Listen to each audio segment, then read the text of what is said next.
I'm going to be doing a queso dip this morning using a couple of fresh cheeses. I got some roasted poblano peppers, a lot of different things going in it. It's going to be a good one, so stick around and see how I make it. First thing I'm going to do is I'm going to make up a roux. I'm just going to add some oil to my pan here. Oh, I'd say 2 or 3 tablespoons. Add about the same amount of flour. Drop that in. Take my whisk it together real good. You want just enough oil to dissolve your flour.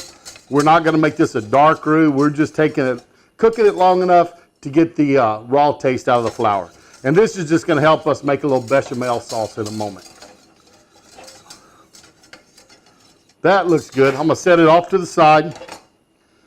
Get my skillet up here. Put it on. Start heating it up. And I'm going to saute up some of my vegetables that are going in here. Again, a little bit of oil. Let that start heating up.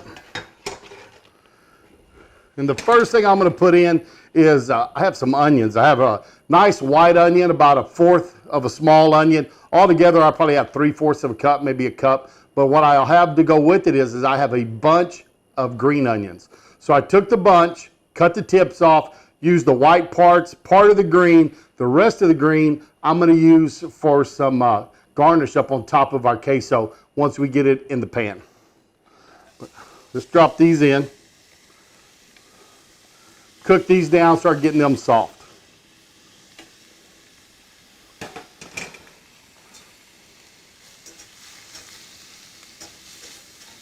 Now, to my onions, while they're cooking, just to get some flavor in them, I'm going to use some fajita season. Y'all know me, Boulder's Fiesta brand. I like it. I think it's a great one, but just kind of put a depth of flavor in these onions, and we'll start layering those flavors in this dip. I turn the heat down just a little bit. Keep trying to get these nice and soft. Onions are getting nice and soft. I'm going to drop some roasted poblano pepper on top of that. And you could use whatever type of pepper you like. If you wanted to use a New Mexico chili, Anaheim's, whatever, but roast them. And I've got a video on roasted peppers. I'll put down below a link so you can follow it. Adds a whole lot of flavor to this dip if you use the roasted ones. You can buy roasted ones if you want to, or you can just buy the regular, green peppers in a can that aren't roasted. But I like them roasted. I think it adds a nice dimension to it. And this was one great big poblano. You might use a couple of smaller ones maybe, but it's already soft and tender. I'm just going to cook it in and kind of let these flavors meld together with the onions for a minute. Now on top of those, I've got 2 Roma tomatoes diced up kind of small. And I'm not going to cook these all the way down. I want to leave them where they kind of stay a little bit firm, because they're going to be in a hot cheese, so they're going to continue to break down and cook. Keep these moving around in there. And just kind of start these tomatoes to cooking, then we'll get them off. It's looking pretty good. I'm going to move it off to the side, set my roux back up here.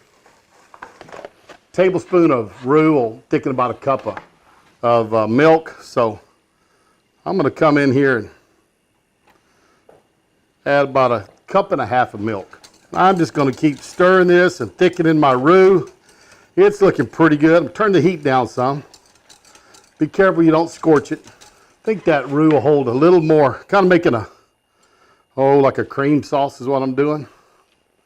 Just getting it started. Canned milk works great for this. Got a lot of richness to it if you wanted to use a canned milk in this, but that works really good also. But once it comes back up to almost a boil, it'll start thickening again. And we'll have our sauce about ready to start adding our cheese. I'm gonna transfer my cream sauce into my bigger pan, so I got more room when I start making my cheese here. All that out, just out of the way. And it doesn't bother me that I've got some of my tomatoes and stuff already in there. That's gonna be incorporated anyways, so if you wanted to wipe out that pan and start over again, more than welcome to, but it's all going to be mixed again in a minute, so it didn't bother me at all. Turn down my heat some, and I'm going to start adding in some of my cheese. I've got about, probably 2.5 cups of shredded American cheese here. American's a little creamier. It's going to melt a little bit better, so that's why I like using it. But we're going to put that in. Get that stirred in. You don't want to get it too hot, because if you do, you start breaking down your cheeses and separating those oils and stuff out. That's never a good thing. So there's my first bit of my cheese in, my sauce.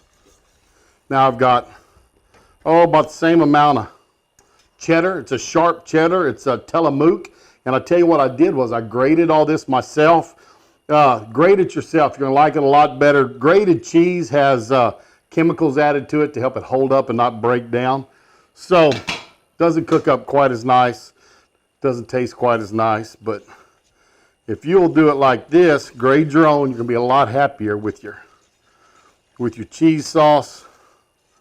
But you can tell this is melting down fine in there.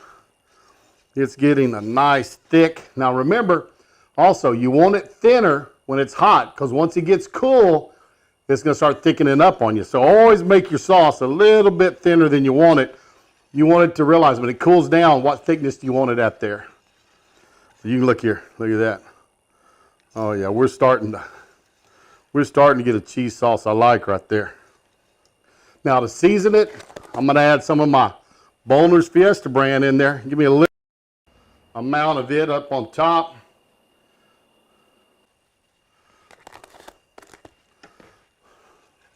Let's work this pepper and salt and garlic and all the nice herbs they have in that fajita seasoning.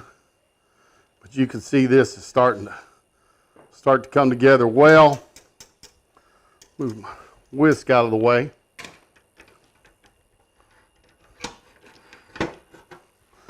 Take my tomatoes and my peppers and my onions, drop those back in there.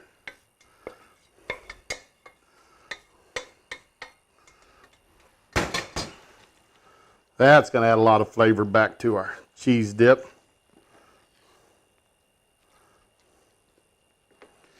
That's looking pretty. See all those colors starting to run through there? That's what you like to see. I've got the red and the green. You can see them spreading through that real well. Now, there's different ways you could increase the heat on this, different things you want to do. You could, add a little cayenne pepper, different things like that too. But what we like to do is we like to use Rotel. And this is just the Rotel with green chilies. It's the original. You could use the medium. You could use the mild. You get the hot. This is just the regular one. So remember, don't get your cheese too thin, because you're going to have some water with this Rotel that's going to go in there. But that's going to add us some more flavor. It's going to add some heat to this also. So now we're starting to look pretty here. Look here.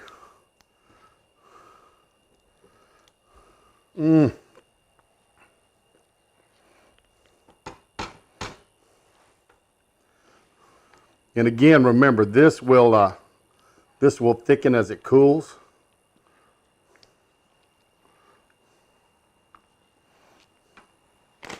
I'm going to get one of my chips and taste it.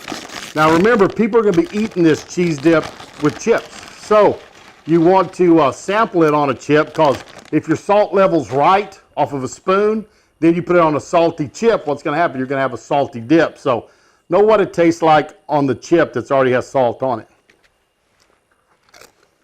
Oh, that's a good cheese dip. I'm going to add a little more seasoning to it.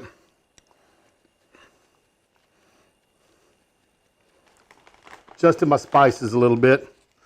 Get another chip, give another try.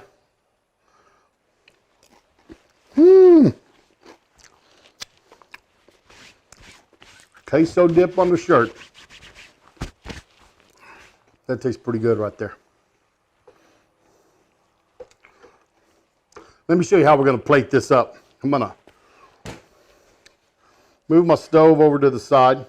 I've got a nice big tray platter to put this on with chips.